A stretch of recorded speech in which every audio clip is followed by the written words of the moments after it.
Welcome to This Explainer. Today, we're doing something a little different. Instead of just painting with broad strokes, we're diving into the massive, sweeping histories of the world's two major superpowers, China and the United States, by zooming way in. We're going to look at the hyper-specific details, those micro moments, exact numbers, and precise events that quite literally forge these two global titans. Because, as you'll see, it's often in those tiny details that we find the absolute biggest revelations. Okay, let's dive right into this. Here's our roadmap for today. We're going to quickly trace their paths through nature's forces, foundational governments, eras of wild invention, some truly brutal internal wars, and finally, their modern rise as global superpowers. Section 1. Carved by nature's forces. Long before we had politics, constitutions, or dynasties, it was actually geography and climate that set the fundamental destiny of these lands. Take a look at this staggering number, 2 miles. Just 26,000 years ago, the northern United States was buried under a crushing sheet of ice that was literally 2 miles thick. Just imagine that. As that unimaginable weight crept forward, it ground down the bedrock and completely carved out the Great Lakes. And that rich, dark soil in the American plains, it owes its incredible fertility entirely to that glacial past. So the physical canvas of the U.S. is actually ancient, even though its human footprint is pretty young. Now, contrast that young human geography with this number right here, 5,000 years. This represents China's status as the longest continuous civilization on Earth. While the U.S. landscape was still waiting for the Ice Age to recede so early hunter-gatherers could move in, communities in China were already blossoming along the fertile floodplains of the Yellow and Yangtze rivers. But I have to tell you, that land was completely unforgiving. Deadly flooding was a constant threat, ready to wipe out entire harvests and thousands of lives basically overnight. So what do you do about that? Well, a semi-mythical figure named Yu the Engineer had an idea. He didn't just build bigger walls to try and hold the water back. Instead, he engineered a totally brilliant solution, a massive canal-based irrigation system. This ingenious design essentially funneled the deadly floodwater out to sea while capturing just enough to grow crops. Taming that turbulent Yellow River didn't just save farms. It directly led to Yu being named ruler, which birthed the Xia dynasty and a hereditary system of power that would last for thousands of years. Section 2. Foundations, Dynasties and Republics. Let's look at how those early physical settlements eventually forged their foundational structures of government, philosophy, and law. During the Zhou dynasty, a minister of criminal matters named Confucius was desperately trying to restore a decaying society. His core belief? Well, it's summed up perfectly here. A family is to uphold their morals as a unit, and the benevolent family unit will subsequently expand to a greater Chinese society. Basically, the entire Chinese empire was structured as one massive, morally bound family. The government was expected to care for its people exactly the way parents would care for their own kids. But, a big moral family wasn't the only way China was ruled. Contrast that massive 5,000-year history with this tiny little number, 15 years. That is exactly how long the brutal Qin dynasty lasted, from 221 to 206 BCE. Under the iron fist of Ying Zheng, the state relied heavily on legalist fear tactics. They operated on the strict belief that people were born evil and needed ghastly punishments to stay in line. But get this, in just 15 short years, this regime managed to give China its name, standardized writing, and linked early pieces of the Great Wall, using the blood and sweat of peasant labor. It was a total flash in the pan historically, but its structural impact was completely permanent. Now let's look at how these two nations actually legitimized their power. In ancient China, it was all about the mandate of heaven. This was the principle that heaven grants noble men the power to rule. But, and this is a big but, it will actively remove that power from wicked, unjust leaders through devastating rebellions or natural disasters. Now contrast that with the young American experiment grounded in the 1787 Constitution. Instead of divine mandates, the U.S. built a republic founded on the explicit consent of the governed, structured strictly around 3 separate branches of government constantly checking and balancing each other. Section 3. Inventions and Westward Expansions. Building on those foundations, both of these nations eventually hit defining eras of rapid growth, immense wealth, and discoveries that changed the world. And here is a perfect example of a micro detail changing the macro world. Back in 850 AD, during the Tang Dynasty, Chinese monks were actually trying to invent a potion for eternal life. As you do.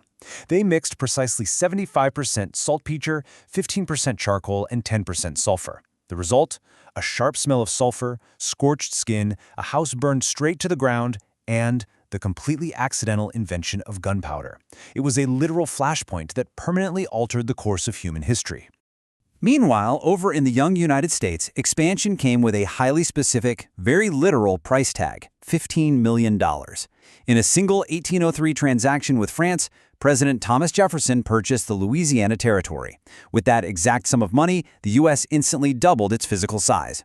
They acquired untamed land stretching all the way from the Mississippi River to the base of the Rocky Mountains, totally setting the stage for a massive, relentless push right across the continent. That fierce urge to push west is a really fascinating parallel. For China, during the Han Dynasty, around 133 BCE, Emperor Wu sent his men west over harsh deserts just looking for military allies, but what they brought back was knowledge of global trade, which birthed the Silk Road, a massive economic artery connecting China to the Mediterranean that lasted for 1,500 years. For the U.S. in the 1840s, the push west was fueled by manifest destiny, the ideological belief that the nation was providentially destined to spread its institutions from the Atlantic to the Pacific, pulling millions across the freezing, treacherous passes of the Rockies in search of land and gold. Section 4. The Crucibles of War. As we know, rapid expansion often comes with deep internal friction. By the mid-19th century, both of these nations faced defining, existential internal conflicts that threatened to tear them apart completely. So, the crucial point here is the sheer scale of human loss during these clashes. It's honestly difficult to even comprehend. In the United States, the Civil War, fought over the expansion of slavery, resulted in 600,000 dead, a truly devastating toll for the young nation. But concurrently, in China, the Qing dynasty was fighting the Taiping Rebellion. This was a massive civil war driven by famine, corruption, and fierce anti-dynastic sentiment. The death toll there? Between 20 and 30 million people. The scale of destruction in China's domestic conflict is absolutely staggering. The U.S. survived its crucible by abolishing slavery and entering the complex era of Reconstruction. From 1865 to 1877, the nation attempted to rebuild the physically devastated South and integrate nearly 4 million formerly enslaved people into society. It was an era of remarkable constitutional progress, for sure, but also fierce, violent resistance, leaving deep contradictions regarding equality that the country would wrestle with for generations. Right around that exact same period, China was entering what's known as the Century of Humiliation. Beginning in 1839, the British, seeking trade leverage, systematically flooded China with highly addictive opium, sparking the Opium Wars. This was followed by devastating military defeats to a modernized Japan in 1894, violent anti-foreigner uprisings like the Boxer Rebellion in 1900, and ultimately, the total collapse of the Qing dynasty in 1912. Thousands of years of imperial rule were completely shattered by foreign intrusion and internal decay. Section 5.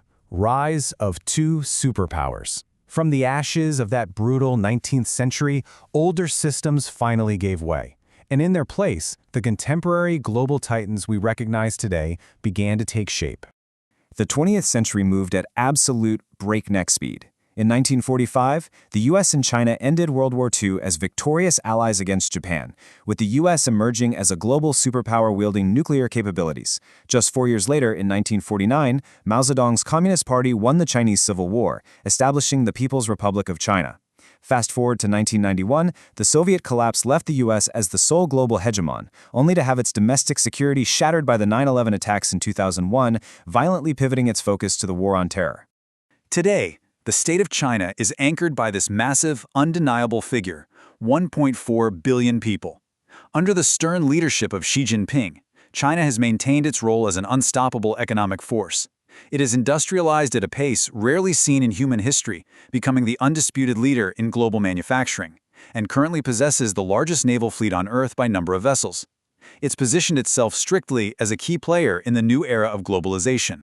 Meanwhile, the modern United States holds global economic dominance, driven heavily by a Silicon Valley tech revolution that completely rewired how the entire world communicates.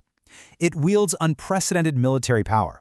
Yet, much like its early days, it's a nation that still wrestles with intense internal divisions and deep political polarization as it figures out its true identity in the 21st century.